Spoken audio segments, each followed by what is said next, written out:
Welcome to the Explainer. Look, today we're tearing into a seriously fascinating concept from Richard Love's extensive research on the stock market.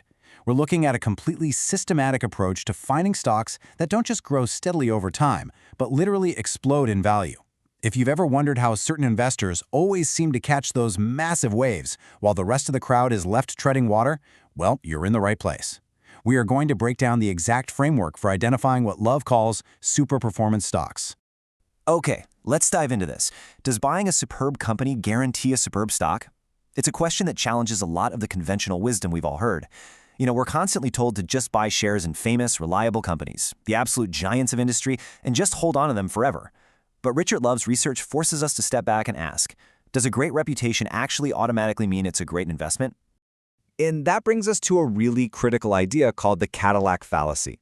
Basically, this is the totally flawed reasoning that just because a company makes a high-quality product, like a Cadillac, or because it's considered an unstoppable blue-chip titan, its stock is automatically a good, profitable investment. Love uses General Motors as the perfect example of this. Look, GM is undeniably a massive successful company, right? They make great products. But if you bought its stock back in the day simply looking for massive growth, you'd likely find your portfolio completely stagnant for years. A superb company definitely does not always equal a superb stock. So how exactly do we hunt down the real winners? Well, here's our agenda for this explainer, functioning kind of like a systematic filtering funnel. First, we'll hit the Cadillac fallacy. Second, defining superperformance stocks. Third, identifying earning power catalysts. Fourth, technical and fundamental filters. And finally, managing your trading risk. Section 1. The Cadillac fallacy. Shattering the blue chip illusion. The hard truth is, traditional buy-and-hold strategies for massive companies very often fail individual investors who are hunting for serious capital gains. To really hammer this point home, think about the multi-year price downtrends of massive blue chips like General Motors and AT&T. AT&T, for instance, was actually trapped in a brutal downtrend starting in 1964 for over a decade, and that was even while they were raising their dividends. Now, contrast that with dynamic early-stage innovators like Xerox and Syntex during that exact same era. While the supposedly safe blue chips were sinking or just drifting sideways, these smaller innovators were generating absolutely massive capital gains for the investors who were sharp enough to spot them early. Section 2. Defining superperformance stocks. The anatomy of a market winner. We really need to understand the anatomy of a market winner so we know exactly what we're hunting for. Check out this number. 243. Between late 1974 and October 1976, an astonishing 243 out of 1,018 studied stocks actually tripled or more in price. That is almost 1 in every 4 stocks in that group.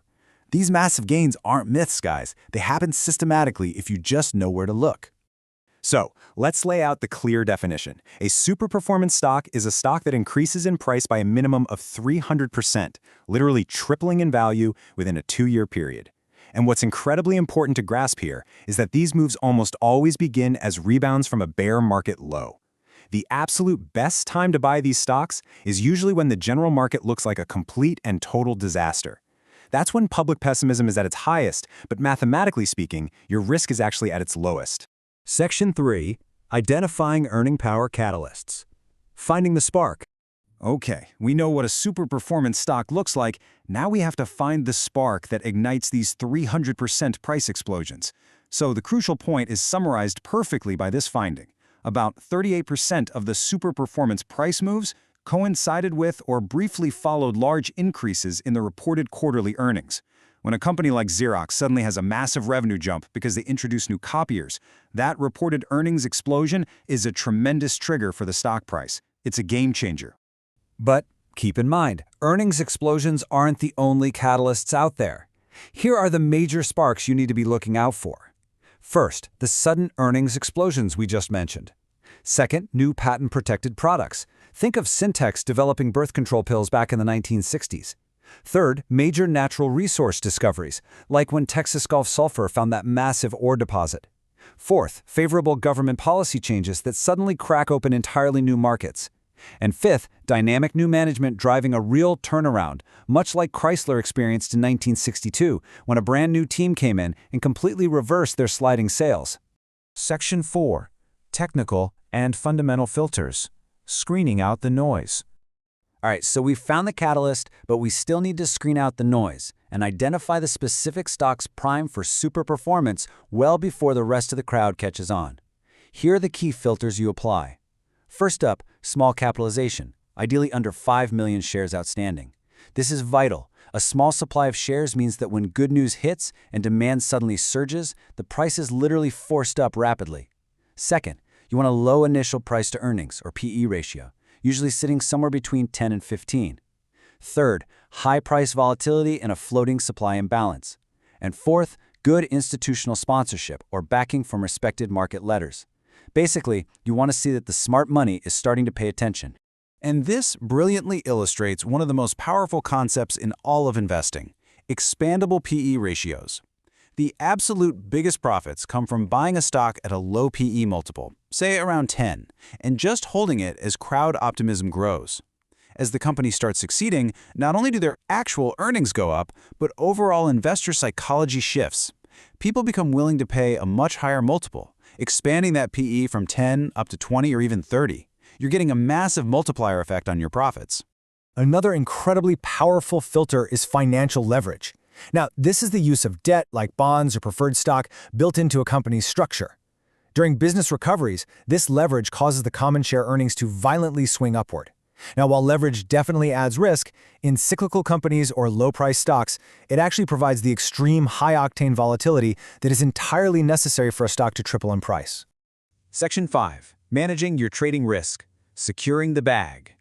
So you've found a superperformance stock, you've ridden the wave, but listen up, because the most crucial step of this entire framework is knowing when to take your profits and run. Love outlines the 4 stages of a stock's pricing rhythm. Stage 1 is the base, the accumulation stage where the stock is quiet. Stage 2 is the upswing, where prices advance rapidly. Stage 3 is the top, characterized by sideways distribution. This is where the professionals are quietly selling to the public. And stage 4 is the decline, the inevitable downtrend.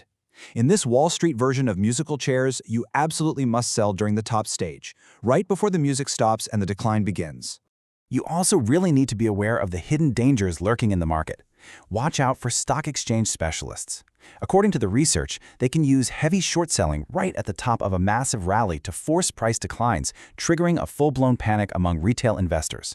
This can violently knock down a stock's price and totally break its uptrend, so you have to be hypervigilant when a stock has had a massive, prolonged run. To quickly summarize the strict rules for managing your risk, never fight the market's primary trend. Seriously, if the whole market is tanking, don't try to be a hero. Always use stop-loss orders to protect your rapid gains. Sell when the stock stops going up or decisively breaks its trend line. And beware of overstaying a position in a high PE stock. Remember, most superperformance moves are eventually fully retraced by massive declines. You have to be disciplined and lock in those gains. Now, what's really interesting about this is the powerful rhetorical question it poses. Would you be willing to buy the stock now? If not, why expect someone else to? This is such a brilliant gut check way to objectively evaluate a stock you already own that's gone way up in price. If you wouldn't buy it fresh at today's high price, it's probably time to sell. Ultimately, as Richard Love notes, the critical test in managing investments is individual judgment, the ability to interpret information correctly.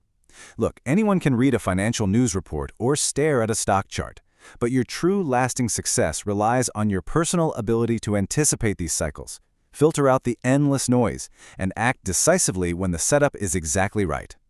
So that brings us to the end of our explainer. The big question is, are you ready to apply this filtering funnel to your own portfolio and hunt down the next superperformance stock? The opportunities are out there, just waiting in the next market cycle for those who are prepared to strike. Thanks so much for joining me, and keep learning.